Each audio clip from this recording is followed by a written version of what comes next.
Hi అండి, అందరికీ హనుమాన్ జయంతి శుభాకాంక్షలు. ఇంట్లో పూజ చేసేసుకున్నాను. ఇప్పుడు టెంపుల్కి వెళ్దామని ఇదిగో మందార పూలు మాల కడుతున్నాను ఆంజనేయ స్వామికి దండ వేయడానికని. నిన్న నైట్ నేను తమలపాకులతో దండ కట్టేశాను, అది కూడా ఆంజనేయ స్వామికి వేసేస్తాను. ఇక్కడ మా ఇంటి దగ్గరలో రైల్వే గేట్ దగ్గర ఆంజనేయ స్వామి టెంపుల్ ఉంది. మేము ప్రతిరోజు కూడా ఆ దేవుడికే దండం పెట్టుకుంటాము. అక్కడ ఆంజనేయ స్వామి తమలపాకు దండ మందార దండ వేయడానికి వెళ్తున్నాను.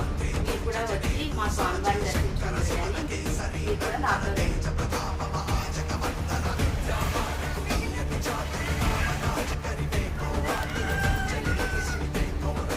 పంపించాయి.